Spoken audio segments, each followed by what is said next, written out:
Michael McCann. Mr Deputy Speaker, can I congratulate the honourable member for Amber Valley for an excellent maiden speech, and can I say that it is with some trepidation that I rise to address the House in making my maiden speech, conscious as I am of the esteem and veneration in which it is held in all corners of the civilised world, conscious as I am of the very high standards which have been made or which have been set by previous maiden speakers in this debate, and conscious as I am of the very great honour which is mine in representing the people of East Kilbride, Straven and Lesmahagow. Before I tell the House, Mr Deputy Speaker, a little more about my constituency, let me pay a warm tribute to my predecessor and friend, the Right Honourable Adam Ingram. Adam was a trade union official and local councillor before he was first elected to this House in 1987. However, his talents were soon recognised by the Labour front bench, and he served in various positions in opposition, working hard with others for the election of a Labour government. It was in 1997, when the Labour government finally took office, that Adam's first ministerial position under Tony Blair was Northern Ireland Security Minister. Some of you may have seen the award-winning Channel 4 drama Mo at the end of January, where Adam was portrayed on screen by actor Gary Lewis. Adam explained to me that Gary Lewis, if he had not landed the part, that both Brad Pitt and Sylvester Stallone were very keen to play his role. But, Mr Deputy Speaker, on a serious note, it is often so easy to forget what has been achieved in Northern Ireland, because there is nothing more certain in politics than once a commitment is delivered, it is human nature to look forward and not back. Nonetheless, Northern Ireland is a safer, more peaceful place thanks to many people, and Adam Ingram is one of them. After Northern Ireland, Tony Blair moved Adam to the Ministry of Defence, and he became the UK's longest-serving Defence Minister in modern times, dealing with many complex and difficult problems on the global stage. In total, Adam served for 23 years as the MP for East Kilbride, Straven and Lesmahagow and its predecessor constituencies, 10 of those years as a government minister. And during those 23 years, he never forgot who put him in Parliament and always put the interest of his constituents first. I pay tribute, Mr Deputy Speaker, to Adam Ingram's service to my constituency and his service to our country. Mr Deputy Speaker, my constituency is a mix of the rural and urban. Its most densely populated area is East Kilbride, Scotland's most successful new town, where I have lived man and boy. Equally important is our rural area, an eclectic mix of villages, each one retaining its distinctive features. I've been asked by other members, which constituency do you represent?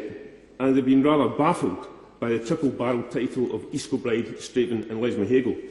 Alternatively, Mr Deputy Speaker, they have no idea what I am actually saying.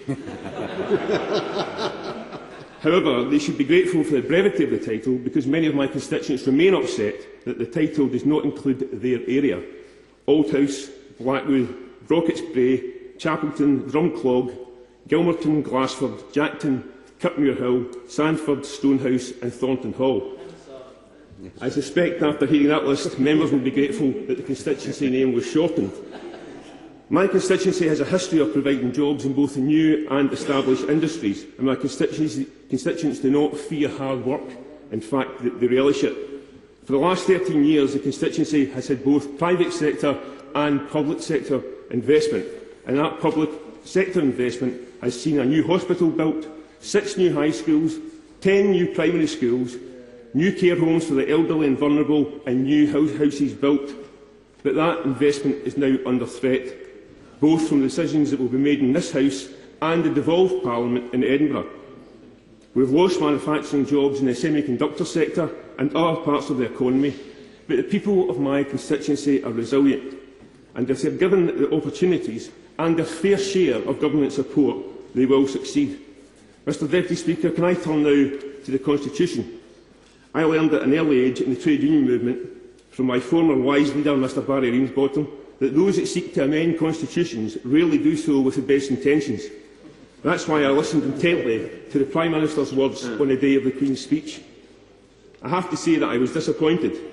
In attempting to justify the proposal to move to a 55% majority to dissolve this House, the PM used the example of the devolved administration in Scotland to suggest that the proposal was constitutionally sound. In doing so, the PM revealed a profound misunderstanding of the devolved settlement. Mr Deputy Speaker, the devolved administrations in Northern Ireland, Scotland and in Wales were created by legislation in this House.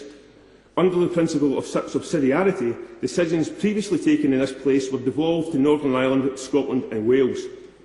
This House of Commons retains its overarching authority over the devolved administrations because this, Mr Deputy Speaker, is a sovereign Parliament of the United Kingdom. For the Prime Minister to pray in aid of rules governing the dissolution of a devolved structure to justify a change in the rules of this House demonstrates an alarming lack of respect for the status of the United Kingdom. The argument of the tail wagging the dog does not stand up even to light scrutiny. Mr Deputy Speaker, my constituents have been steadfast in their support of the democratic chamber and it is rightly revered around the world. Do not let us diminish its authority based on the result of one election. Mr Deputy Speaker, this House comprises of people of many different backgrounds and talents, business people, lawyers, economists, doctors and academics. But in order for this place to be truly representative, we need diversity. So it is right that these benches should also include trade unionists, plumbers, electricians and people who have worked in the voluntary sector. My late father, Charles McCann, was a boilermaker plater, and my mother, Bridget, was a housewife who brought up 5 children, 3 of whom were born profoundly deaf. I have been a civil servant, a trade union official and an elected councillor. My parents taught me the values which made me the person I am today, and I am proud to have been elected on the 6th of May. And I will strain every sinew to represent, to the best of my ability, the people of East Kilbride, Straven and Lesmahago constituency in my role as their new Member of Parliament. Guy Opperman. Mr Deputy Speaker, I am grateful for the opportunity to thank the people of the Hexham constituency for allowing me to represent them